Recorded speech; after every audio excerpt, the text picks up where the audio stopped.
Any reward activation, which can be thrill-seeking, can be sex, can be criminal behavior, can be cocaine, speed, marijuana, whatnot, gambling. But every addict knows that for long periods of time in their life, they control it. They do moderate it. They do decide when to use and not to use. But the longer they're exposed to this, the greater the conditioning, the more intense the drives to use, and ultimately some threshold is passed. And once that's passed, no turning back. So no one knows what that threshold is. So you can talk about these intermediate drinkers that, yes, oh yeah, they can moderate. There'll be consequences, and there could be a lot of pain, a lot of destruction of relationships. You're risking allowing somebody to moderate, but it can be done. Okay. I wasn't done with the cult thing here. It's all right. All right, well, listen. But I saw that, and I thought of you. I was wondering what you thought about that, because I was like, maybe some people can't quit cold turkey, and that's good for them. I broke wind this afternoon and thought of Drew, actually. Really? Let me just because finish. of what you did for me last night?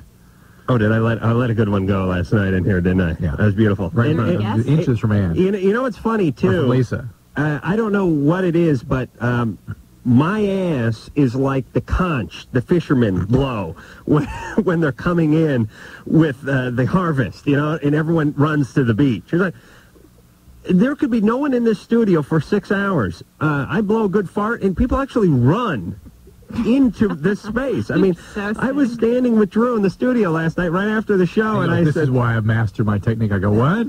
And I did the old throat clear and break wind simultaneously, where I faced my mouth out one direction and my ass the other, and no one heard the fart but Drew. But no sooner did it escape my my tender cheeks than Lisa and Sherry just came storming in. I mean, it's not as if they even walked in at a normal clip. They actually, stormed the place. They just came piling in as if the room had lifted up and tilted this way, and they just came sliding down into the place. And I swear, my ass beckons. It's like the Chuck Wagon dinner bell or something. Anyway, sorry I had to expose you to that, too, Lisa. And where's Sherry tonight, by the way? Home on oxygen. Okay. Last night experience. Respirator. All right, we're not going to do the Scientology skit, casual mock thought out apology, but we will get to it at some point tonight. Here's basically I don't think I would typically not refer to them as a cult, so that's interesting. They would single me out as usual to complain about. Drew, according to them, called Scientology a cult, and they sent a long-winded, multi-page letter to producer Ann, which I have not read yet, but it goes something like this. He's offended that Drew called it a cult. He thinks my name is Andrew. I love that. Or maybe he's just taken the word and Drew and combined them into one hybrid. And he wants us to apologize, and not only does he want us to apologize over there, he's actually scripted it for us. That's great. Which I would prefer, by the way, in real life. Is there a part for me? Can I be a naughty nurse? Yeah. We're not a cult. We can work you in here. Woo! You can be like Tom Cruise's wife or something, Nicole Kidman. I wish that people would do this. I'd like to, what's this guy? Greg LeClaire. I would like to use this guy in real life, like when I F up with my family and stuff. He could actually just write out an apology, and I could just tape it and send it in to them. I'll just do it over the air. Mom, I want you to listen between 10 and 10:45 on Tuesday. Greg has prepped a nice apology for me. I'm going to work Drew in. It'll be very organic. Anyway. It seems like everyone's offended nowadays. And does everyone have time to write out these letters? Oh, do you get letters like this? No. This is more. Strangely, I do it, and I get it for causes I champion. This is as the I will say something out of context. They'll take and say you're the one at fault here. You're all right. Part of the let me just give Greg's brief description here. Dear Ann, blah blah blah. I think the best way for them to handle this on the air would simply be to read my letter / fax on the air. It could be during the beginning of the show when they were talking back and forth before actually taking calls. It could be done in a professional manner, which takes responsibility for what he said. That sounded a little strange. Yet doesn't make him look bad. So, see, you could save some face and apologize, and I could come off as a, professional at the same time. Maybe we should, I don't know, Greg... again, Greg LeClaire from, what is that cult called again? No, from Scientology. I would like Greg to send in other apologies for us to do. We could apologize to the Jews for World War II on behalf of the Germans. We could apologize to the blacks for the enslavement, the oppression, whatever other groups need Native American. I'm sorry. No, there you go. There'd be a runner, an addendum to that apology. Apologize for the internment of the Japanese during World War II. These are Greg. These are all good topics. I hope you hear this and you're busily typing away. And other religions we may have offended. Is he a good writer? To. Well, it's not real organic. Well, Drew, do you just want to try this? Let's just do the first half of it. Let's get some calls. Let's just do the beginning of the apology Adam here. Or Andrew? Here, Drew, you play yourself. Adam, I want to clear the air on something here. You mean you basically screwed up on something, and now you're going to fix it, right? Basically, I just received a fax from the Vice President of the Church of Scientology Celebrity Center in response to a statement on the air that I made about a week and a half ago. Andrew? Oh, sorry. Oh, yeah. When you were talking about blank, what is that? What are you talking about? I don't know what he was talking about. I don't know. Wait. I don't know what that blank is. He left a space. I guess he wanted me to improv there. He doesn't know me. I work off a teleprompter. And stated that they were a cult like Scientology. Oh, I guess you're talking about some other religion. Adam, Andrew, yes, the fax goes like this. Now you can read the whole letter. Oh, that's where you read the entire letter? Yes. Oh, boy. Does anyone have that much time, though? Well, I just apologize. Say I didn't call it a cult. I didn't. No, it really would. No, here, let me apologize. Go screw yourself, you nutballs. All right, now. Okay. And those letters, Adam Carolla. Oh, listen, who gives a rat's ass? Please. Signed Andrew. Listen, go sign up another celebrity and give me a break, please. I don't. There's one thing I don't understand about Scientology. Have you ever read Neil Ron Hubbard, Drew? No. But I'm sure. I am reading that Thomas Hardy book. Which one? Far from the Madding Crowd. Love that book. Yeah. All right, let me just finish with my last statement. This is after Drew reads the lengthy letter. Andrew. Well, the guy makes some good points. What can you say? Drew, I'll do your last line here, too. Yeah. Boy, talk about... I really don't know that much about the Church of Scientology. No, I don't either. I don't care about it. But the point is they got to be a little bit screwed up to expect us to go along with this bizarre charade. I just think it's so strange. The only thing I find strange is that they're so quick to be on the defensive. I mean, what other religion or organization is like that? Like, think of someone, some crazy zealot, not that they're crazy zealots, but, that's such horrible. Here, let me help you dig the grave. But, I mean, think about people who go out and say far worse things, and they get bagged on all the time, and you never see, like, Louis Farrakhan on talk shows going, hey, and by the way, Pat Buchanan, you better take that back. Yeah, I don't know why Scientology is so quick, so defensive. I mean, like, I would just say, if I were part of that organization, I would just say, people don't understand this case, sarah. You can't control everything. Well, they probably feel real passionately about what they believe in, and they take a lot of crap. But here's the thing. Well, that's how I'm with being a conservative. You take a lot of crap. But I don't go, by the way, you filthy liberals. But let me bring up one minor point, and then I swear to God we're taking a phone call, which is, for some reason, people are scared of Scientology a little bit, and I think they expect people to apologize and that sort of thing. Do you guys know what I'm talking about?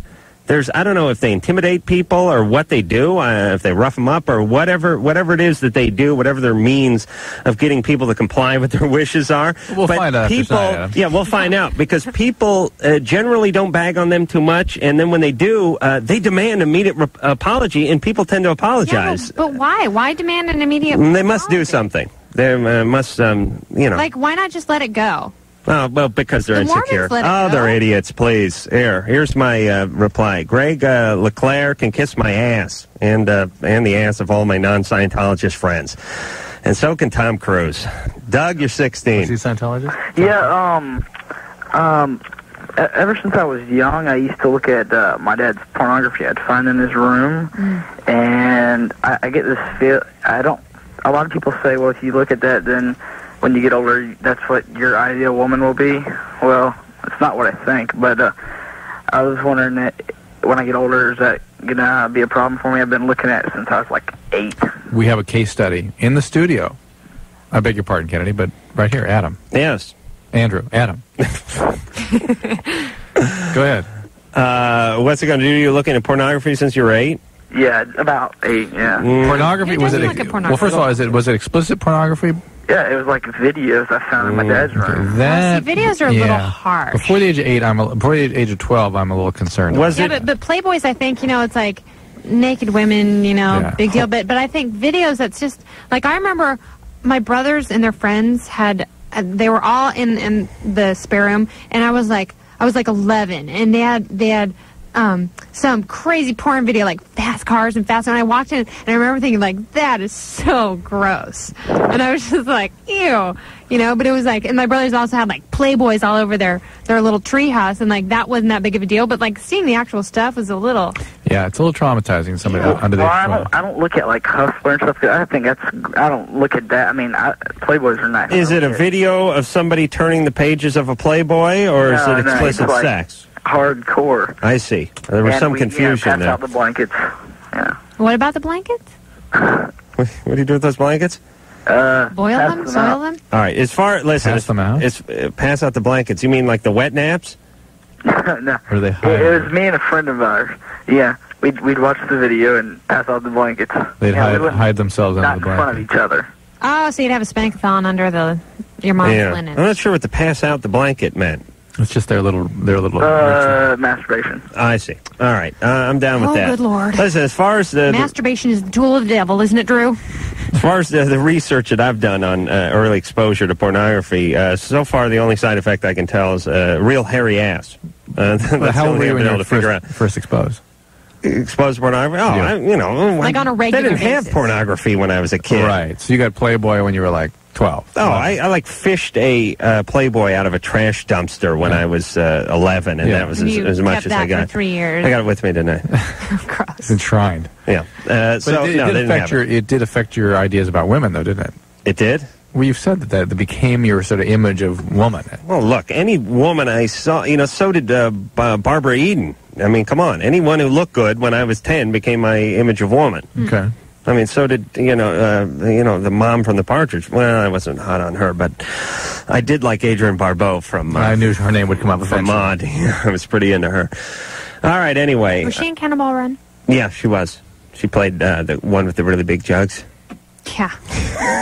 Like the kind I had before I went and saw Drew's surgeon friend. Hey, by the way, saw a picture of Kennedy naked, although she was covering her own parts. And I wasn't aware of this picture. Quite tantalizing. And I didn't know she had a tattoo. Oh, you didn't know about that? No. You know what it is? It's an arrow? No. It's right by her crotch. I don't know what it was. It's an elephant. Oh, it's an elephant? Republican elephant. I see. Oh, very cool. Although I'm reading so much more libertarian. Yeah. I got to get the mark of the Scientologist. Yeah, a little bit. What is the... Did you read that book, Libertarianism? No. All right, listen, we're going to break. We're going to break. We're going to break. All right. I'm going to get the mark of the Scientologist, which is, I think it's just a word processor. All right. We'll be back.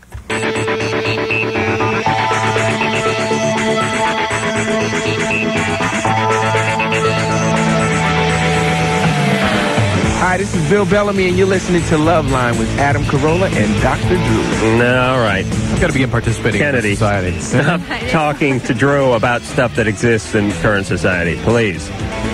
Detlef Schrempf was a name that Kennedy just said to Drew about 7 times in a row, and Drew just kept going, what? And Kennedy, not knowing that Drew is not involved with the human race, kept going, Detlef Schrempf, and Drew would go, huh? You had curried shrimp? Detlef Schrempf? You just kept, please, don't pay attention to him, Kennedy, unless it's a medical issue. Does Detlef Schrempf have... I have swollen glands. All right, we're moving on. Are you all right? Yeah, I just have a little congestion from the plane. Yeah. You always, for someone who, does as much stuff as you do, yeah. You're not, and you're young. Yeah. And you're virgin, right? Maybe. Okay. What, are you living that down? What? I'd play that up. I bet Tesh Nails are in Osaka. They get like a room. They get like a quick weekend getaway. All right. The point is you're always having some kind of ailment. I mean, don't take it the wrong way. No. Yeah, is it Drew? Is it just me? Please. No, she said she's quite at ease with her affliction, her hypochondriacism. Yeah. Oh, are you a little bit I'm a total hypochondriac. Oh, okay. And I've come to terms that, and I tell people that before I tell them what's bothering me. I met a woman today who wouldn't shake my hand. It's kind of weird. I thought about Kennedy. I've gotten over that, though. No, have you? I've really gotten over that. Although I do have 2 bottles of Purell in my house. That's the instant hand sanitizer. Oh, really? One in the car from a flight. But I've gotten a lot better about that. But I have come to terms with the fact that I am a hypochondriac because there's no way that one human being can be convinced that. What have I had this year? I've had a brain tumor, MS. I've had a stroke. I've had myocardial infarction. I've had asthma. Did I say MS already? Yes. Because I had that. I had I've had edema. I mean, I've had high blood pressure. I've had anemia. I've had every possible thing you can imagine. There's no way anyone can have all those things. Emphysema, I had that. We'd be a great team because I'm the antithesis of that. I'm like, hey, there's blood in my stool. What are we gonna do? Anyway, I'm watch some TV. Yeah, I had dysentery. I bet it'll go away. Every single thing, my stomach hurts because I produce way too much stomach acid and I have acid reflux. Yeah, I'm like, okay, well now I have throat cancer. I didn't really put 2 and 2 together. I just thought every time I see Kennedy 3-4 times a year, maybe. Yeah. There's always something up. Yeah. And I just figured that's just bad coincidence or something that she's going through a tough phase. If there's anything I really have, it's just a touchy stomach, chronic gastritis, and maybe some issues in my but you're working this out, right? Yeah, because you're young. Drew? This stuff gets worse with age. I'll tell you what. It does get worse with age, and but I heard can't between 25 and 30, it's the absolute worst. All of these. I can't tell you how many 80 and 85-year-olds. No, 60 and 65. Yeah. And if you're Jewish, all bets are off. I'm hoping, by the time I get to 30, I'll reach some level of comfort and just get so sick of it that I don't even think about it anymore. Not without a little work. All right, you do the work. I know that it goes against your Republican teachings to get involved with therapy, but I think it's important. But you know what? I consider this therapy because it's so cathartic coming to see the both of you. And I consider the Sports and Music Fest, which airs on November 7th and 8th on the fabulous MTV network, hosted by the beautiful and sickly Kennedy, to be a form of catharsis, if that's a word. Catharsis. Casey. Yes. You're 21. Well, as long as we're talking about religion. Casey? Yes. Go right ahead. Yes. Hi. My question is, my dad, I walk in on him all the time, not in the house, but outside and stuff, and he's constantly masturbating. Outside? Oh my God. And I don't know what's wrong with him. He has a wife, and they have an active sex life. They, they're both into it all the time. He's masturbating outside, out by the pool. How old are you? I'm 21. He doesn't know that I'm seeing him. Yeah. Because now I'm cautious when I walk outside. Double up on that diatomaceous earth. It'll catch a lot of that stuff. First time around. But, what's wrong with him? Good question. He's a chronic masturbator. And something is wrong with him, though. The fact that he would do it outside, that he would do it in such a way that his daughter could see it, something is up. No, Adam, something is up there. No, I'm thinking brain tumor or something. Something's up. And he's although, wait a minute now, 40. I'm scared. He's what? So he just turned 40, so if age has anything to do with it, because I've never, noticed it before. I think you would notice your dad masturbating. I think that's not one of those things you breeze over. How many times have you seen him do this? Well, I've been living with him now for about 3 months, and I think I've caught him about 5 times. Oh, God, that's a horrible ratio. He's on a roll. And go ahead and put a 0 behind that 5 for the amount of times that he's done it in that 3 months. What else is going on Make with it him? 2 zeros. Nothing really. He's a normal guy, as far as I know. He's not into drugs, and... What's he do for a living? He's a janitor. Him and my stepmom have their own business. Well, let me... They work at night. Casey? Yes? Why are you living at home at 21? Because, I don't know. I just moved back in. I'm thinking about going back to school. It's kind of funny. Sometimes people answer initially with something that's so affirmative, they think it's going to jar a good answer out of them.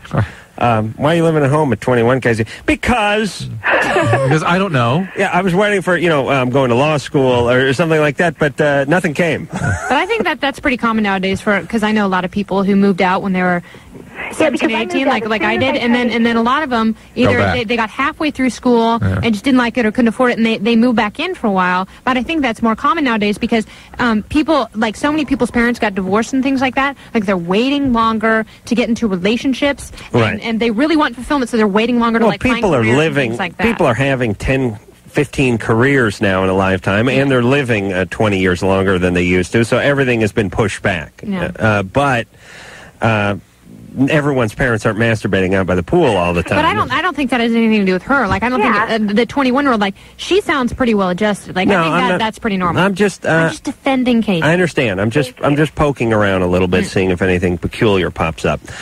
Have you ever confronted him on this? No. No. Does he notice you when you notice him? I don't think so.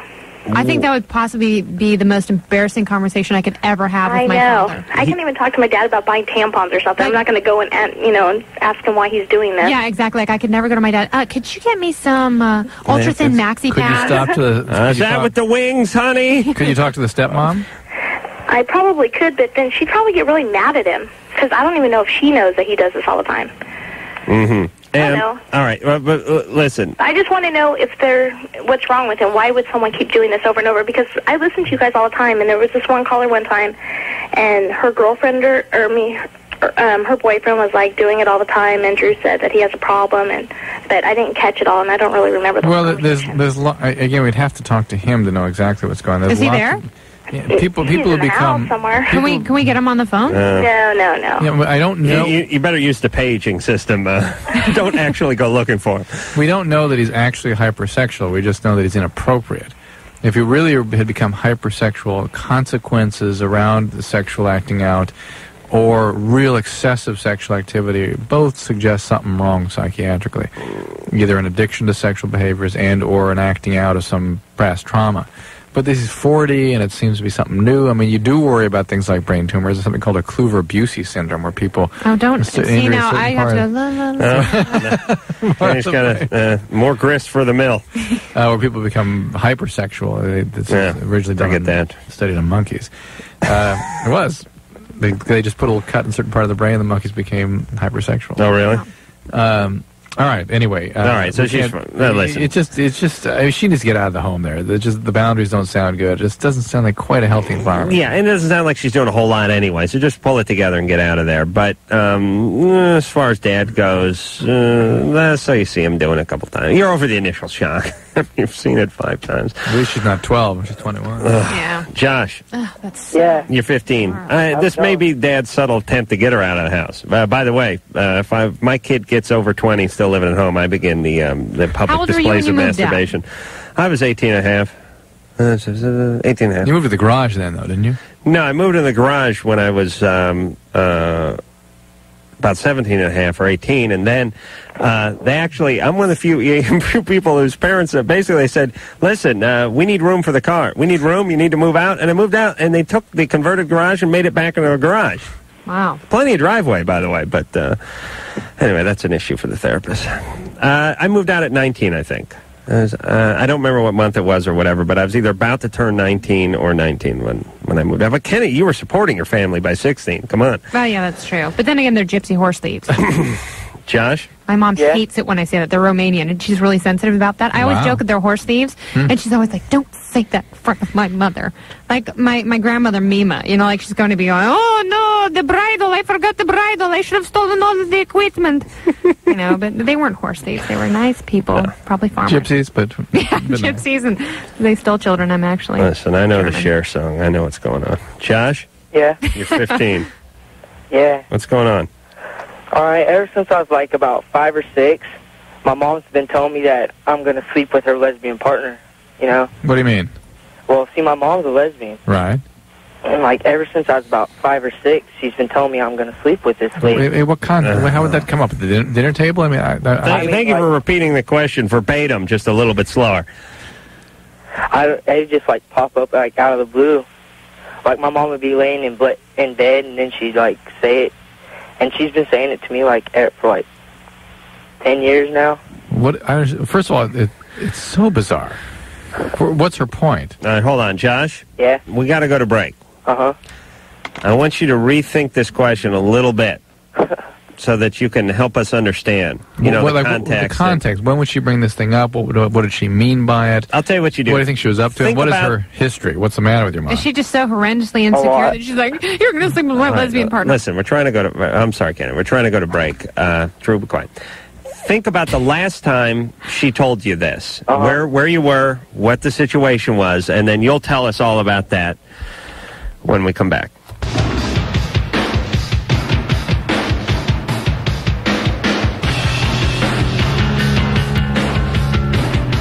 Hi, this is Nev Campbell, and you're listening to Loveline with Adam Carolla and Dr. Drew. All righty. Who is that, Mike? Oh, Nev Campbell. Yeah. All right, then. Loveline. Phone number for Loveline, 1-800-LOVE-191. Fax number 310-854-4455. I'm Adam Carolla. That is Dr. Drew and MTV's and soon-to-be CBS's Winter Olympic Queen, the Snow Princess Kennedy, is here tonight, who I just, it's always a good time. Yeah, always. Yeah. It's too bad that people can't enjoy it. It's more fun off the air. We sit around, we discuss lots of fun topics. Yeah.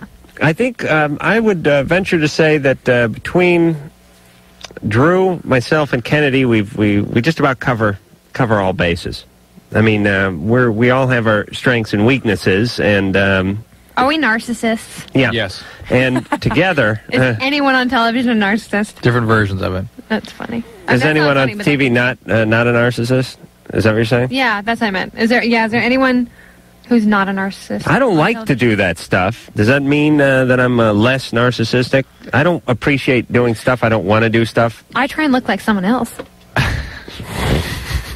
Everybody has narcissistic issues. All right, but when we go to film the TV show, if they told me, hey, the camera tipped over and broke that morning, I would be elated and run home immediately and not answer the phone. That has nothing to do with your character structure. That's called laziness. Mm-hmm. Yeah, but how can I be a narcissist if I don't want to do the filming? You're lazy. I have a question. All right, so my laziness is overridden my narcissism. boyfriend's mother brought up a very interesting point. She said that everyone sort of like they have some sort of arrested development at some point in their childhood, and she thinks that hers is 10, and that once in a while she'll revert back to that. And she's an incredibly intelligent woman, and it's so interesting that she brought that up, because now like I meet people and I try and figure out like how old they are. Most of the arrests though are more functions of pieces of stuckness between the ages of 0 and 4, 0 and 2, and that they certainly have repercussions later on, and they may have sort of secondary kinds of experiences that they're more easy to remember. But the real issues are much more primitive. Of wedgitude, the stuckness? Well, no, some piece of themselves is stuck in the development because of a lack of perfect empathic responsiveness on the part of parents. There's no such thing. Well, couldn't Adam be like 16? Like he's always going to be like he'll always have that like 16-year-old mentality or something like that. I don't go with that. All right. There's something more primitive going on. He had a whole castration thing going there. Ew. Jesus Christ. What year was I castrated, by the way? Remember the dream we talked about? Oh, well, just because my two haunchy women his mother and grandmother tried to drown me in the deep end of a swimming pool by beating me to death with my own genitalia does not mean I have issues, Drew. Goodness. Please. They came up with that dream one day on the air, just like he was talking about the weather. You know how dreams are. Excellent. You're walking down Main Street breathing through a snorkel. You can't make no sense of that. Come on now, Drew. Josh? I have crazy. All right, listen, we'll do 4 hours of talk tonight, and you know what? I'm the one who'll get yelled at. Oh, yes. Oh, yes. It's your fault. All right, so who quiet. Yells at you, I want to go to calls. Nobody, but if there's yelling, I will be the recipient of the yelling. Will not be Kennedy or Drew. Josh? Yeah? You're 15. You're on with Kennedy. What's going on? Well, I told you guys that. Oh, right. Like 5 or 6. My mom's been telling me. You were going to let him finish. Lesbian partner and everything. You were going to describe to us the last time in which this came up, the last circumstance. It was probably about a couple months ago. And what were you doing? I was just sitting down on my mom and dad's bed, and my mom's friend was over there. This was morning, evening? Your mom's still married to your dad? Uh-huh. And your mom's a lesbian? Uh-huh. She has a lesbian lover. Like lesbian bi. She's bi. And this lover lives in the house with... No. Just comes over for coffee cake on Sundays? They're like best friends and everything, but they're like... Okay, so you were sitting there on the bed and... Drew, let him tell the whole story. Yeah, tell the whole story. What were you talking about? What was happening? What was happening when she told me? All right, I'm hanging up on you, Josh. Just tell the last time she brought this up. Exactly. True? You be quiet. Let him say it. Last time she brought it up, I was sitting on the bed, and she just, like, they were talking. I go in there, and she goes... What were they talking about? All right, hold on a second. Drew, shut the F up. You're going to get nothing from this guy. Good. Listen, here Hey, Adam, get the call up. Let's go. Listen here. First off, no more coffee for Drew. He's spinning out of control. Do you notice? And Kennedy, you are like you are fanning the flame of Drew. He usually, I am not. I don't blame you. He's inspired. He usually comes in here and just wilts for 2 hours, like a omelet left under a heat lamp. How about a souffle? With the cheese driven down the side and everything. Tonight he's going a mile a minute. And don't think I don't appreciate that, Drew, but in small doses. I'm not used to dealing with it. Now, my instructions to Josh were come up with the story and tell us in detail when we come back. Just let him tell it, Drew. You don't have to keep jumping in because Josh is very easily distracted. All right? And don't pout. You know I'm right, Drew. Just let him do it. And if he doesn't come through, I'll hang up. I rarely turn my mic off. All right. Drew's turned his own mic off. It's like a kid beating himself with his own. It's like it's like a dog smacking himself with a rolled up newspaper. No, leave it off. Engineer Mike might know to turn it on. All right, Josh. That's a good analogy, by the way. Thanks. You have 30 seconds to tell your story. All right, I walked in the room, and my mom and her friend, they were talking. I don't know what they were talking about. And I sit down on the bed, and my mom looks at me, and she goes, "Hey, Josh, one of these days you're going to sleep with her." And that's it, and I left. Because it was just stupid. Okay. And that is stupid. And what do you think your mom is getting at with this? I mean, what would her intention be? Could you guess? I think that she wants me to be the one that has the baby, with her. So that she's going to leave your dad. No, not my mom. Right, but that your mom and her are going to become a full-time couple, and that she's going to get pregnant. What was Oedipus's mother's name? No, my mom don't want to get pregnant again, but the lady. All right, now I'm hanging up on you because you deserve to be raped by a lesbian. I didn't understand that call.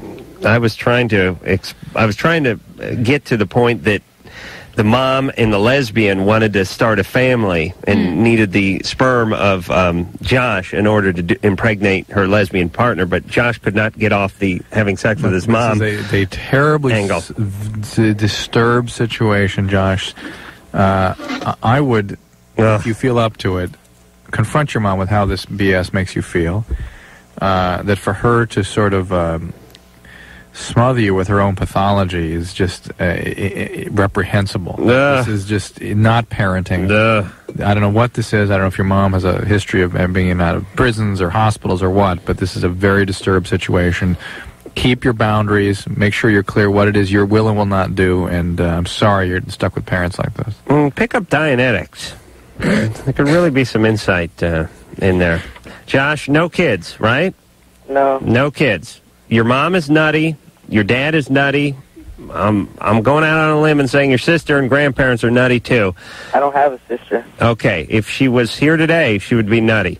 Yeah. Josh, you need to get yourself out of there on your... You know what, Josh? Yeah. Join the military. I planned on it. Join early. Go early. Semper Fi, brother. Get out of there and salvage your own sanity. Semper Fi, brother. Yeah, that camaraderie that those ex-Marines have with one another, it's really... Here's what we're looking at for Josh here. We're looking at a lesser of a few evils. Yeah. And the military would be he'd have a spiritual renaissance. Well, at least that provides him with external structure when we know damn well he has no internal structure. Oh, can you imagine? Anna.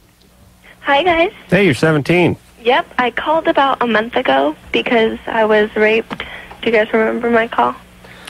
About school, how the teacher told. Yeah, I do. You had a guy from your class. No, it was... You were raped, and a guy from your class was like screwing with you or something. You told your teacher in confidence, and he went out and told a bunch of people. Okay, right. That's horrible. Well, no, he told people in authority, and they tried to help her. Oh. Yeah, but... he wasn't like he was reading the cafeteria menu. And announced it. But she felt humiliated. Oh, that's what it seemed like to his other classes. Chip beef, corn on the cob, apple cobbler, and by the way, Anna was raped some months back. Okay, we'll continue with the Pledge of Allegiance after this. All right, so Anna. Well, I finally got into therapy. Good. And I'm in I just went for my 3rd week, and I feel a whole lot better than I did before I called. Good. And I just wanted to thank you guys so much. Good. Are you understanding a little bit the spirit in which people were sort of coming to your aid?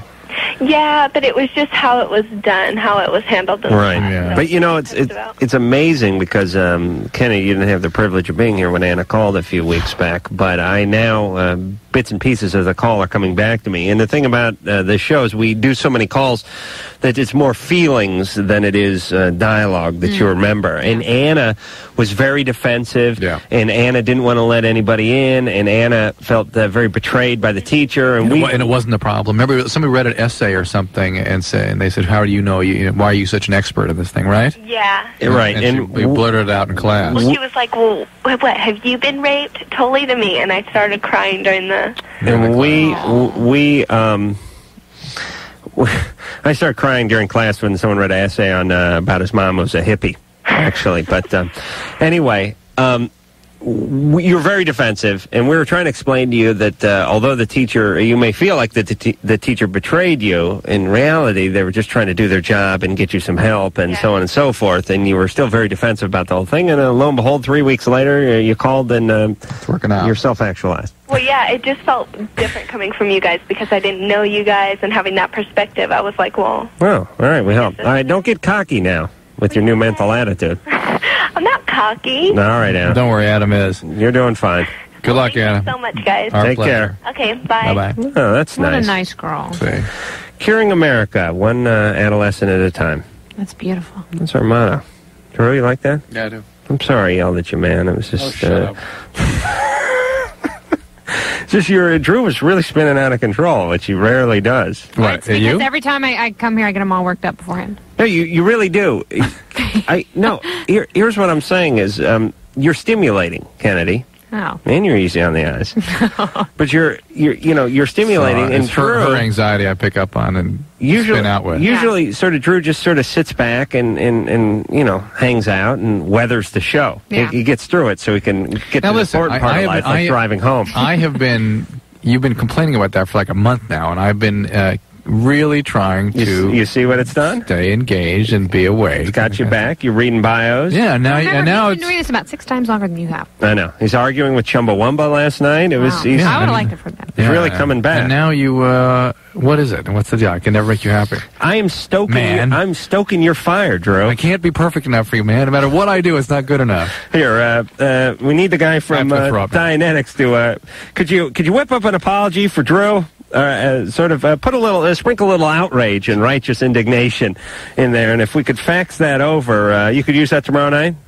You for me? I'd like to have an apology too. Yeah, okay. And I'll be playing the part of Andrew.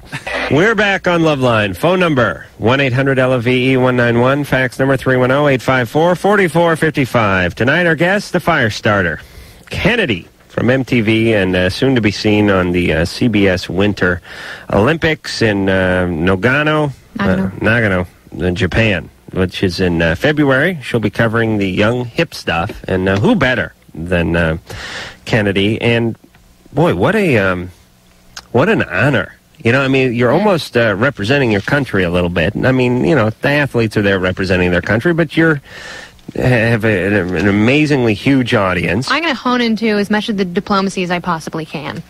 Yeah, I think... I'm just going to work myself into being the spokesperson for the Western world, not just the United States of America. I wouldn't be surprised if you came out of Japan with like a big cigarette endorsement or something. That's what I want. I want tobacco money. Mm-hmm. Hard liquor. I want some spokeswomanship for a large humanitarian organization. Is that too much to ask? I think you could. I think you could pull it off. Because I really think no. No, I'm very excited to go over. Everyone is watching the Olympics on TV, and to be able not only to be a spectator, but to somehow participate in the broadcast of that, to me is so exciting. And it's not only an honor, but you'll be immortalized. I mean, you really will. It's like we were talking about the other day. Disney we had someone in here. Yeah. Right, it's going to be a Disney character. Yeah. It's like, well, hopefully they'll at my former high school, Lake High School, they'll have some sort of 18-foot statue of me. Oh, sure. Yeah. You know, and there'll be foundations in my name. The 15-foot one is now obsolete with the onset of the Japan gig, so they'll have to lift it up 3 feet to 18. All right. Boy, that really took a long time getting that one out. Anne, have you talked to Greg LeClaire? No, not yet. No, okay. I left a message. We're trying to get in touch with Greg LeClaire, who's the vice president of the Church of Scientology Celebrity Center. The Celebrity Center sounds like so much fun. Oh, it's a beautiful building. Can you go there and really meet celebrities? Like Delta Burke? I think you just take pictures with them there. It's they got bumper pool. It's great. They live. The Celebrity Center is probably quarter mile from my house. I pass it on a daily basis. It's right up there on Franklin by the Hollywood Freeway there near Gower in Franklin, and I pass it on the way to the hardware store. And it is a beautifully maintained place. Oh my God, it's like Disneyland. It's like the Palais de Versailles. Yes. Is that in Disneyland? Yeah, no, it is. Epcot Center, then. I'm so stupid. It's right next to Touchy Feely World. There are people out there polishing that big brass sign in front of there. I mean, I've seen John Travolta with a pair of hedge clippers in his hands and Tom Cruise doing some weeding on the weekend up there. But it's a beautifully manicured place. It's an old 20s, looked like a... Do you know what I'm talking about, by the way? You can see it off the Hollywood Freeway. Have you ever been... I'm guessing be myself to read over the air. All right, unless it's Andrew Stevens, the guy who starred in The Bastard. Don't remember that. Don't remember that. I haven't seen The Shining. Don't remember that show. Oh, long time. First TV, right after Roots. That's when it came out. Bryce. Yes. Hey, you're 24. What's going on? Not much, man. Kennedy, Dr. Drew, Adam. I'm a long-time listener, first-time caller, and a huge fan of all you. Thank you. Thanks, Bryce. All right, I heard of a procedure, real quick, I've got 2 quick questions, but first I heard of a procedure where you can cut the skin under your tongue to basically make your tongue longer. Have you guys ever heard of that? I've heard of that. The Gene Simmons? Is that did he actually do that? I heard that. Well, I was like the big rumor when I was in 2nd grade. My brother wanted to do it. True, not Gene Simmons, the old female actress, right. But lead singer the one in Great Expectations. of the popular rock musical group known as Kiss. Kiss. Have you heard of Kiss? K-I-S-S? Brand new band? Yeah. The frenulum is what they cut. The basically the thing that sticks your tongue to the floor of your mouth. Yeah. Turkey girdle. But I wouldn't recommend it. Okay. My next question, just real quick. My girlfriend and I were moving to Alaska in the spring, basically, to live off the land. People call me a lunatic or crazy or whatever, but I just want to know what you guys think. What does living off the land mean?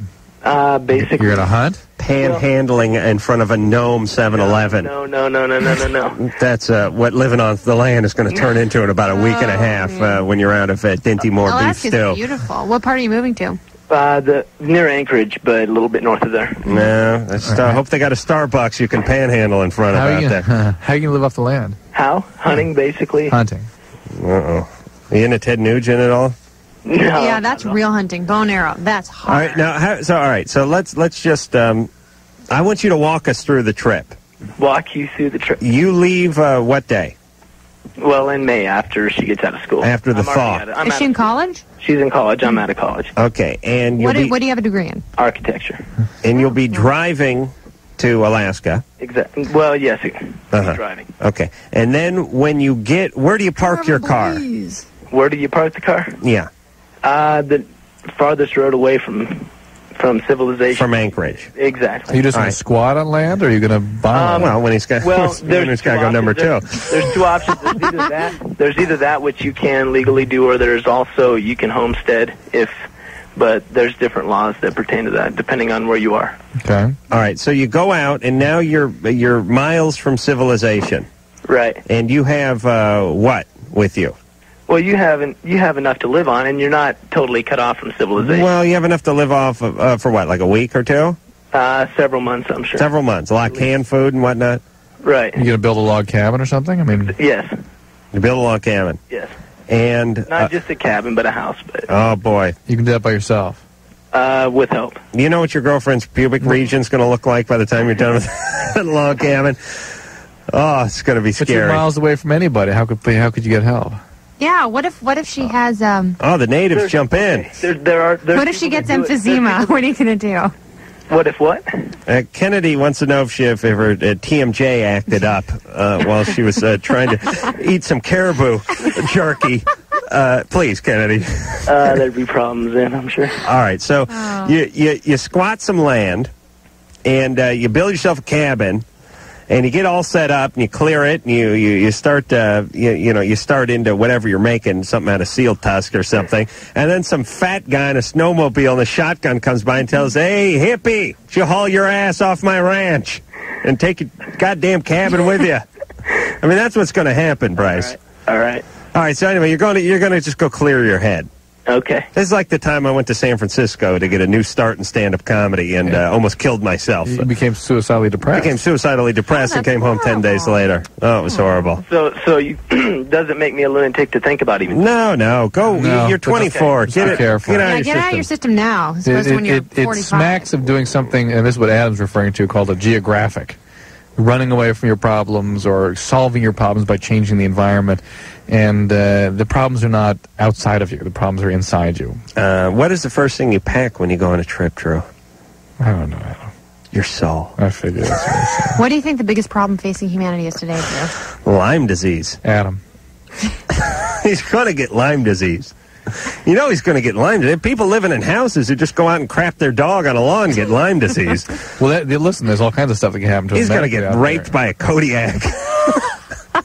He's going to become like a Grizzly's bitch. It's so funny. People lose sight of their sort of medical realities. I mean, everybody has, like Kennedy, everybody has like terrible problems, but they wouldn't think twice of going out into the wilderness where they would think real stuff can really happen. Yeah. And when they don't have access to the system. For a week, that'd be super fun. As long as I knew I was coming back to where I was. Sarah, you're 16. Yeah. I have a problem. All my close friends that I have, I end up having sexual relationships with. Men or women? Oh, men. Okay. Yeah. Never knew anybody with this problem growing up. Well, I mean, I only have like 4 really close friends that this happened with. But like, I mean, I try to act like nothing happened, and they just, expect like we're sexual partners now. And they expect me to have sex with them every time they see me. Do you do that? No, I mean... But do they know you don't want to do that? Excuse me? Did they know you don't want to do that? Did they know that from the beginning? Yeah, I explained it to them. I mean, I have a problem. Every time I get close to someone, it just turns into something more. Yeah. And I don't want it to. But that's really not turning into something more. That's really it ruins our friendship. Yeah, so you don't really want to have sex with them? Yeah. What would happen if you were to say no when these guys come on to you? I smell some gambling coming on. I do. Oh, I mean, you do say no? Yes. I mean, I usually initially start it, the first time. Okay, go ahead. Afterwards. All right, hold on. We're going to gamble on you. Hold on a second, Sarah. All right? Yeah. Say, bud. You got any money, Kenny? I do. Yeah, I went to the cash machine. I got you do? a few 20s in my wallet. What are you doing after the show, Kenny? I was hoping you'd take me to the store and buy me some pantyhose. Oh, really? Yep. Well, you're reading my mind, baby. Yeah. Not for that. Staying at a pretty nice hotel. MTV putting you up? Yeah. What are you out here just doing promotions for the Sports and Music Fest? Yeah, I flew down for a couple days. Wow, that's cool. Just what a life. We tell MTV, hey, could we go to Santa Monica to watch the Video Awards or the Actors Awards? Why? Yeah. You? Oh. Santa Monica's not real close. It's in the north end of Santa Monica, which is not so close to L.A. All right. Kenny, you don't got any change? No. You don't got a buck? Maybe. Come up with $1. All right, let's gamble on... okay, who are we gambling on? Sarah. Sarah. All right, Drew, why don't you go first, set an example. Kenny, you know what we're doing, right? Yeah, I know exactly. You're hip. Sexually abused when she was 6 or 8, possibly by a peer. You don't smell the family in this one. No. Okay, Kennedy? I'm going to say, I'm going to have to go sexually abused. By someone she knew and cared about, but not a family member. Okay. Uncle Joe. I think Drew just said that, didn't he? No, I said a peer, like somebody, a young person. Oh, you're saying by an adult, like a neighbor or something, an older neighbor. Uncle Joe. Yeah, someone that she... Somebody she called really, uncle, she really but cared was not about. really a family member. Mm-hmm. Yeah. Okay. I'm going to go... boy, that sounds solid. Let me think. Does she have father and mother issues? We don't know. That means Drew wants to move on. I'm gonna take the dad issue. I will say physical with dad. Okay. I think that's going. I think. I will say not sexual with dad, physical abuse with dad. But I think sex would be like much more of an issue, and it would be like much more compulsive sex, not just like a little bit here, a little bit there. Because she doesn't want to have sex with everyone all the time. Right, it's troubling. That's right. And I think if it were a dad thing, and she acts out. Yeah. All right, listen, there no reneging on the gambling. Sarah? Yes. Well, Adam and Drew, you're both right. My father was very physically abusive, and when I was younger, I'd say maybe 5, 6, my friends, I don't know if it's a normal thing, but as children, we were curious about each other. With other friends that were 5 or 6? Yeah. Yeah. And you initiated that, or they initiated it, or was this sort of a mutual thing? The first time they initiated it, but, I mean, it wasn't like sexual intercourse, and it wasn't like, things like that. It was just... Did it become sexual?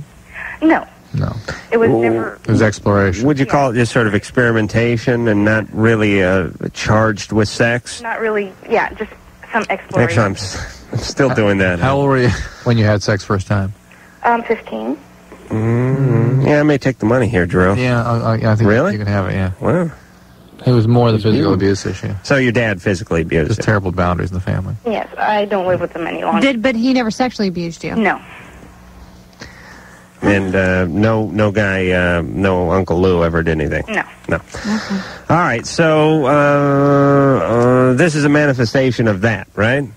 I don't know. I mean, I regret it every time because it changes my relationship. Well, I mean, anytime somebody does something that they don't want to do, and they do it consistently, and they regret it even after, and they regret it after they've done it, it's usually some remnant of something that was done to them in the past, and that they're acting out, that is carrying into their now becoming their adult life. So, Sarah, you're halfway home with sort of recognizing it. Now you got to come all the way home with actually stopping the behavior. Yeah, well, I mean, I want to know how to salvage my relationships with my friends. Well, here's the deal. You cannot have a physical relationship with them anymore if it's what you don't want. And you need to just be straight up and don't compromise on that issue. And then if they want to continue having a friendship, then you continue having a friendship. If they don't want to be around you because you're not putting out, then it sort of solves itself. You have to maintain your boundaries, absolutely, and risk that you will be rejected by them, or that the outcome will not be the way you wish it to be, and it will not be within your control, at least in the way you're used to controlling it, which is with the sexual behavior. Oh yeah, it is a control issue. Isn't Kind it? of. It's a way. It's control and validation, because like it's it's like I just think men are so sexual. It's like it's like not a big deal to turn a man on, but a woman with low self-esteem would think, oh my gosh, this man loves me. Yes, that's right. It's a way of validation, but she has to risk staying separate and not falling in. Stay separate, keep the boundaries set, and not sort of getting sucked into these relationships in ways that are sort of compulsively validating. Keith. Yeah, what's up? You're 16. You're on with Kennedy. What's up, everybody? Hi, Keith. Here's my question. I've been clean and sober. I'm a recovering addict. I've been clean and sober for 2 months. And I was never really into hallucinogens and stuff like that. But over the past couple of weeks, I've been seeing things, really gruesome images out of the corners of my eyes. And they've been protruding into my dreams and stuff. You been watching UPN? No. So you're actually seeing things that are not there. Suggestions. When you're awake during the day. Yeah, and also, like, some of the same images have been appearing in my dreams. What kinds of things do you see? Like disembodied heads floating around and people killing people. And what were the drugs you were using? I was mostly out of like barbiturates and things like that. Do you have a cold? Ooh. Yeah, I do. What barbiturate? You can't catch it over the radio. Like Special K at all. Well, Special K is not a barbiturate. That's ketamine. Oh, is it? It's a dissociative, and it is a hallucinogenic properties, and it can potentially cause some very strange central nervous system reactions. So this could be related to that. People take dissociative drugs? Yeah. People do that to themselves? Yep. Are they insane? Special K. What ketamine. is a dissociative drug? It makes you have a sort of out-of-body experience. Why would you do that to yourself? That's the whole point. What are you talking about? There is a cult up in San Francisco, this guy that sort of leads people on out-of-body trips. Hey, what do you mean cult? That's a legitimate, the kettle mites? That's a, that is a legitimate religion. Please, Drew, you can't call anything any other drugs you're doing, Keith? I was doing marijuana a lot. Well, what's the difference between a dissociative and a hallucinogenic? Like a mushroom. Like a mushroom you can kind of float around. Yeah, there's a little bit of a dissociative effect with that. And they are related. They are related. Nobody knows entirely. The drugs are not that well understood in terms of how they actually work. So well, the brain is not that well understood. Believe me, at all. Because it's our brain that's trying to figure out our brain, and if we're only using like 9% of our brain, then how are we going to figure out the brain, which is our brain? All right, dude. Keith, the thing is, though, that you know what I mean? We need a bigger brain to figure out the brain, you know? These may be related. These may be residual effects of the substances that you expose your brain to. They also may be signs of a evolving psychiatric disturbance in which hallucinations can be a primary feature. That is so scary. If that happened to me, I would be so scared. You're way too uptight to get involved with drugs. And this is why most Republicans, they're all against drugs. They don't mind boozing because it helps them forget. But they don't like drugs because they don't like to lose control and they'll freak. And you know what, Kennedy, I want you to take this in a real good way, even though it's evil. There are different mentalities to different religions. Different political affiliations. Yeah. And by and large, Republicans are a little more controlling. They're more controlling, they're a little more uptight, and they're a little more sort of get it done kind of people. And they're people that if you get them high on like mushrooms or weed or something, they really freak out because that whole experience is about losing control. Yeah. It's about staring at your hand and seeing something that's not even there. I can't imagine doing that to myself. That to me is a living hell. Right. Like to have that happen to me where I see things that aren't there and to like be floating away from my body. Like I would never knowingly do that. That sounds like the worst possible experience. But it's like a rectal thermometer. If you fight it, you're going to get hurt. You just got to go with it. You can enjoy it. There are medications that can clear these symptoms up if indeed it's part of a psychiatric disturbance. Is that like serotonin or anything like that? Well, I mean, look, there are serious psychiatric disturbances that can come on with as hallucinations. There are organic brain disturbances and endocrine disturbances of which hallucinations can be a feature. Kennedy, you never gotten into any drugs, have you? When I was 14, well, up until I was 14, I stopped doing anything when I was 14. But from 11 to 14, we drank, and when I was 12, I started smoking pot. And I remember the first time because I smoked pot twice, and I didn't get high. But then, and I was like, this is the stupidest thing I've ever done. But then the third time I did, and I actually, I kind of hallucinated, and it was so frightening, and my heart went off beat. Oh, you bastard. That's Drew's favorite story. The first couple times you smoke weed, it was doesn't do anything, and then the third time you really get off. It because it made it made my heart go off beat so bad, and it made me just feel so uncomfortable and hideous. Well, what do you do now? Really you don't drink, or anything? I don't drink caffeine. I don't smoke. Yeah, I wouldn't recommend the caffeine, but a little pot and a beer once in a while would do you well. I had such horrible experiences with pot. I stopped doing it. It made me feel so horrible. Yeah, all right, you're can't it make your heart go off beat? Because it did mine. But that's normal for us. Yeah, but you got to realize you closed your eyes and saw a huge heart beating. Yeah.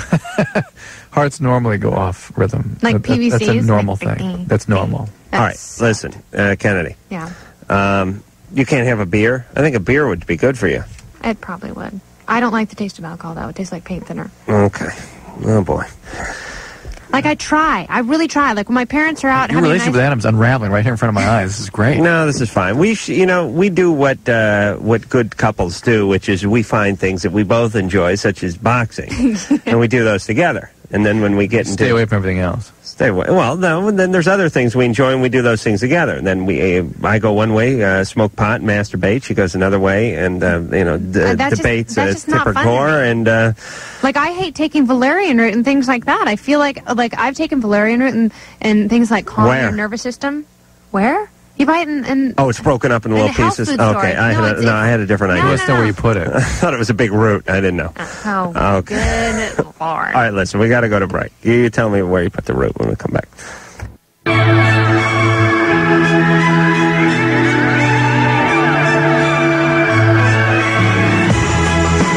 Hi, this is Duncan Sheik, and you're listening to Loveline with Adam Carolla and Dr. Drew. Welcome back to Clash of the Perfectionists. It's Adam Carolla, Dr. Drew, and MTV's Kennedy, soon to be known as CBS's Winter Olympic Kennedy, who will be coming at you from Nagano. Noggin. Oh, Japan. February. She'll be... Japan is so much fun. She'll be talking... she'll be doing the color commentary for not only the freestyle snowboarding, the freestyle skiing, but the punt, pass, and kick competition, where they take a Chinese guy and kick him down a ski slope. So Kennedy is here, and Drew is just, boy, I've never seen a man so inspired. I can't believe, you don't see that side of Drew. Because he's, so... He's a passionate man, just not when it comes to radio.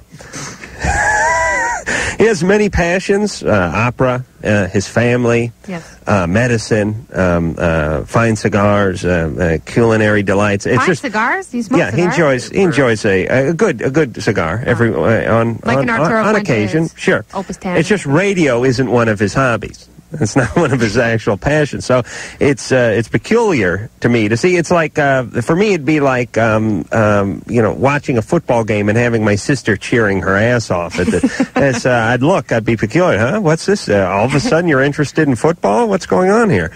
So, after all these years of seeing that you weren't. So Drew, with his passion for the show now, and the only variable here is Kennedy. Everything else is the same.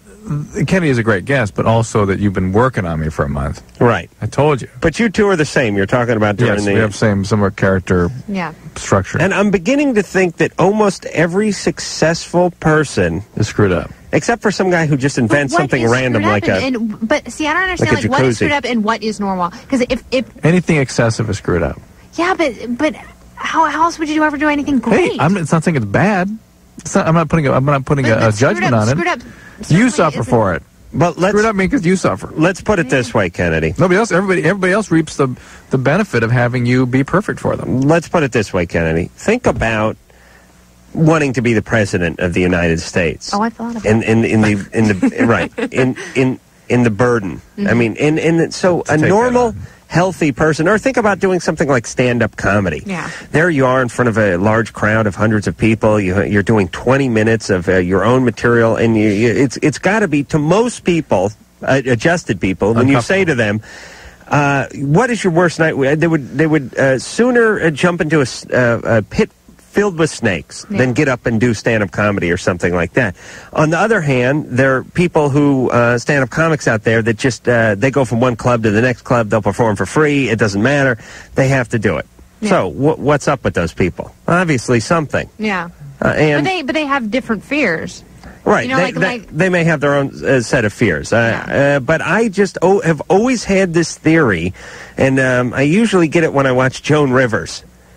When I hear Joan Rivers and I see her on an infomercial, like hawking some of her, jewelry, or doing something on the E! channel, or doing some stand-up, or appearing on Leno or something like that, and Joan Rivers is always going a mile a minute, and she's going right from the Leno set. She's flying out to Vegas and doing a weekend at Caesars, and then she's going, and she never. And I think to myself, man, this woman is sick. I mean, it's just never stopping. You know what I mean? I mean, how screwed up do you have to be to just want to be on stage all the time and never stop that energy and all that? And I started coming up with this theory that almost every performer was screwed up, and then I expanded that to everyone is successful.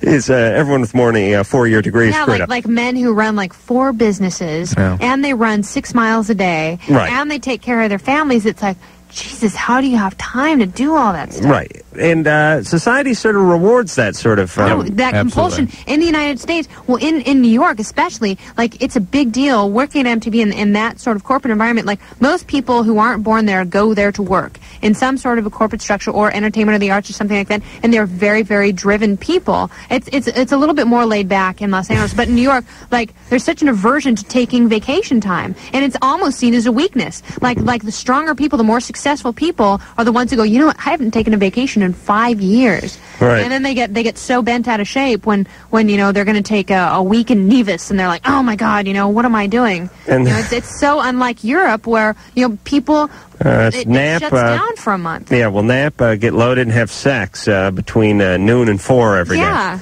I certainly have the European blood in me because when we, you know, we're going to start up the TV show again, but when we packed up the TV show a few months back, I was seen leaving with a pillow, and somebody stopped me and questioned me and said, where are you going with that pillow? Whose pillow is that? And I said, it's mine. And they said, what's your pillow doing? What were you doing with your pillow? And I said, I brought it in here about 6 months ago so I could nap in between shows. And they were slightly appalled. But I have that European gene in me, where I believe a good nap in the middle of the afternoon is. Napping. Oh, really? Yeah. Oh, I love napping. Oh, do you? Oh, I nap every day. And in fact, when I first started dating my boyfriend, we were at snowboard camp, and every day after it really sounds like a porn movie. Like I wanted, title. It really does. I wanted Snowboard to hang out with him camp. every day, but we got up at 6 in the morning and rode until about 3 in the afternoon, and I was so tired. And when'd you hit the slopes then? After that? What? No, we rode. I thought it was some sort of euphemism. I didn't know. And he almost didn't go out with me because he thought I was so lazy. Because every day I'd want to go take a nap. I was like, let's go take a nap. And he'd want to go skateboarding. And he was like, what is the matter with this person? But he must smoke bushels of marijuana, your boyfriend. No. Really? No, not at all. And he's still into snowboarding and skateboarding? Yeah. Is it not high at all? Yeah. He's one of those people, he really does not like speaking in front of large groups of people, but he'll go and jump off a 60-foot cliff.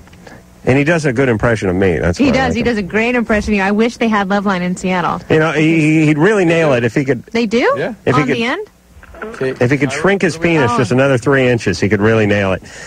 Jennifer? Yes? You're 21. Hi. Hey. Well, I actually am a long-time listener. I've been wanting to call you guys for years. You know, we're on in Seattle.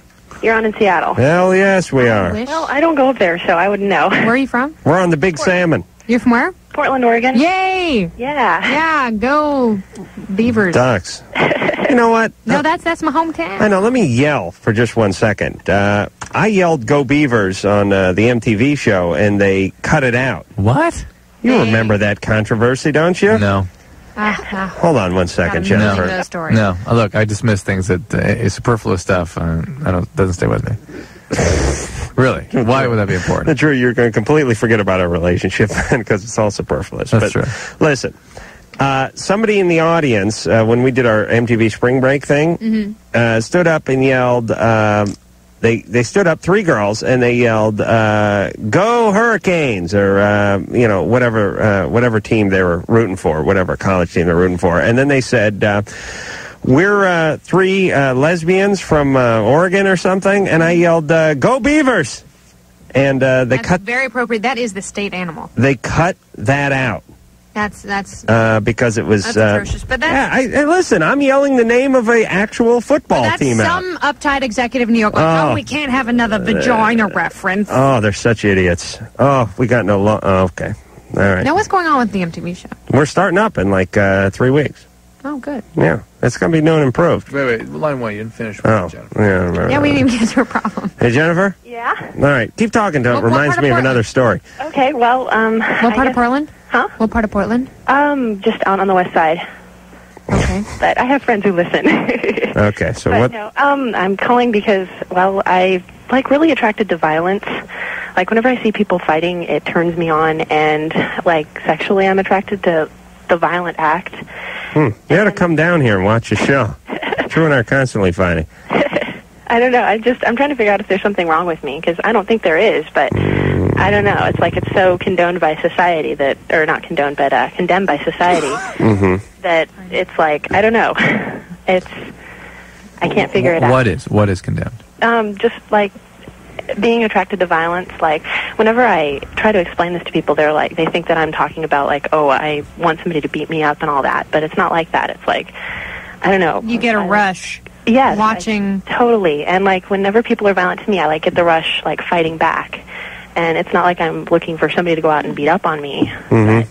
It's just totally different. Well, obviously, if you really were attracted to that experience, you would seek people who would do that for you. Mm-hmm. Right? So you're naturally going to seek that out. Yeah, but it's sort of a, guilty pleasure. It's a little bit naughty. I mean, does it become sexual? I mean... Yes, it does. And that's when it tends to scare people away. Like, whenever I get involved with somebody. Like, do you ask them to hit you? No. You want to wrestle? No, it's like, I don't know.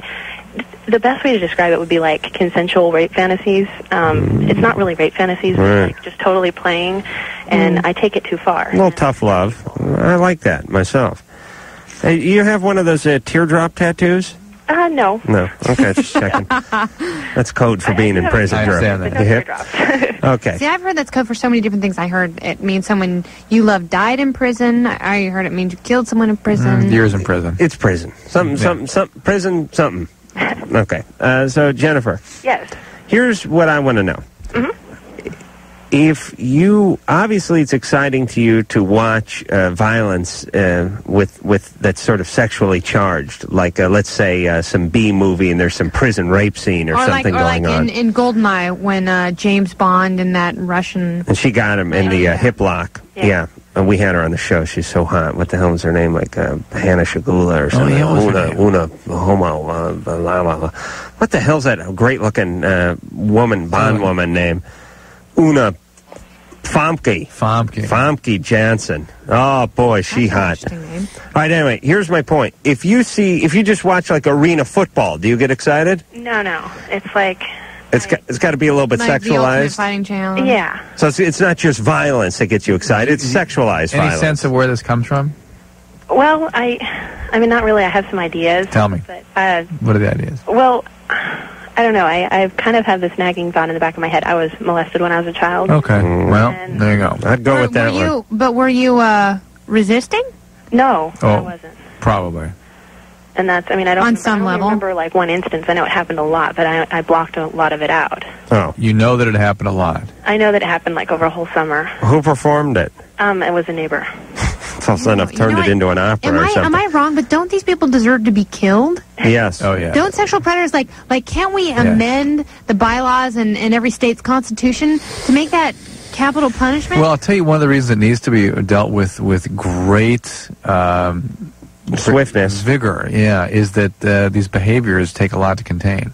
See, it's like taking Adam off breast or something. My uncle is... You'd have to threaten to kill him. My uncle is a psychologist, and he works with sexual abusers and pedophiles in prison. Yeah. And he says that they can't be changed. That it's just part of your makeup. That's right. They can't be changed. And they cannot be changed. But you have to create such intense consequences for the behaviors that the behavior stops. Yeah, and he says even if you castrate them, it doesn't work. No, that's right. And I just look at them and I go, okay, fine, then just kill them. Because essentially that's what people do.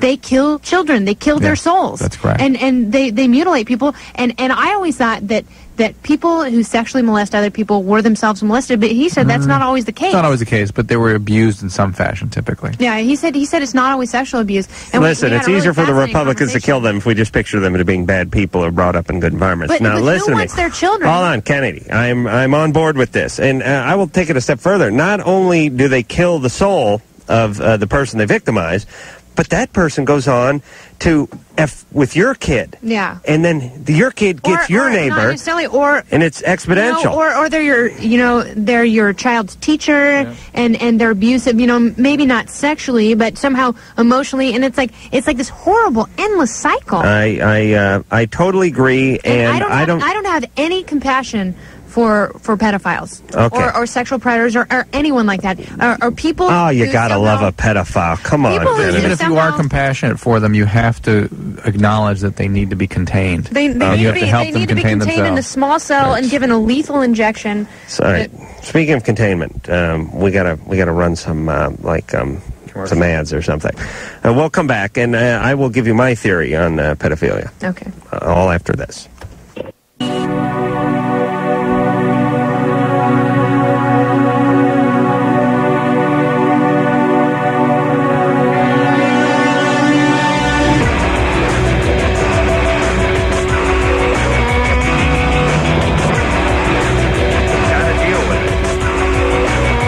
what I'm saying?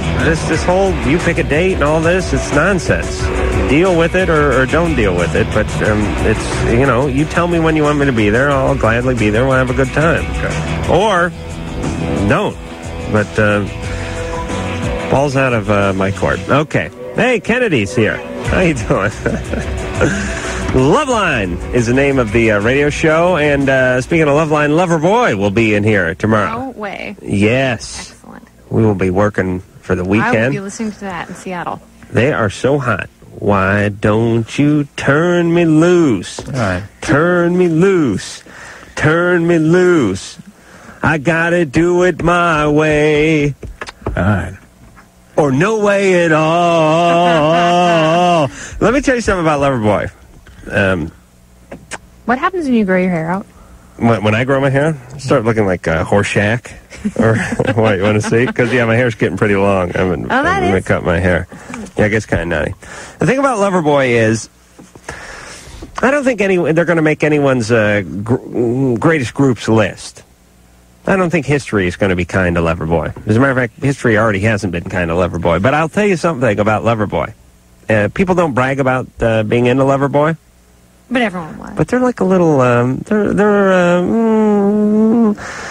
they're like a little naughty delight for a lot of people. A little guilty pleasure. If I'm driving down the street and a Loverboy comes on the radio and there's 5 people in the car, I'll change it immediately and laugh. If I'm alone, I'm listening to Loverboy. Mm. You down with that at all? There's a few groups like that. Oh yeah, Footloose soundtrack. ABBA, Styx is one of those groups. Oh, You'd never put on a Styx CD. You wouldn't leave it out. You wouldn't play it at a party, and you wouldn't tell anyone you like Styx. Yeah. But if you're driving somewhere at night and a Styx song came on, you'd probably play it. Madonna, Toto. I'm trying to think of the other groups that you're not... Quarter Flash. Kansas, Quarter Flash.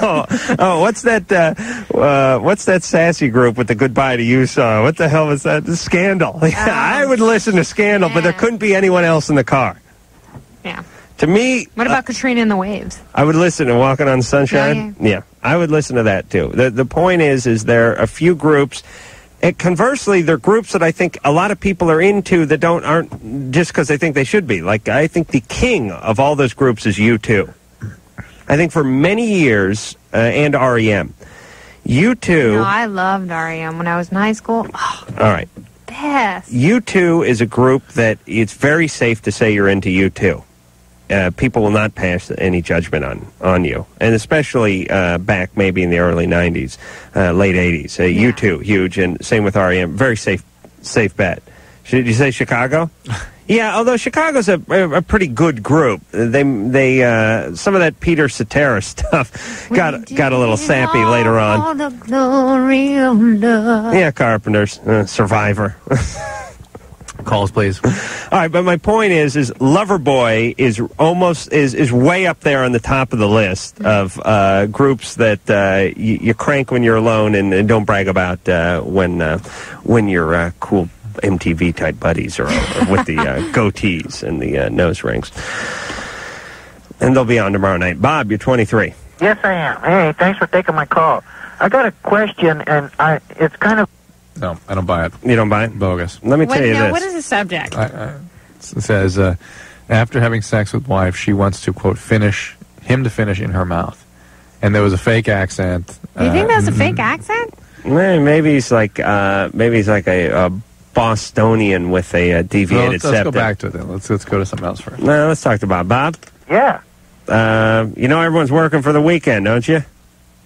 No.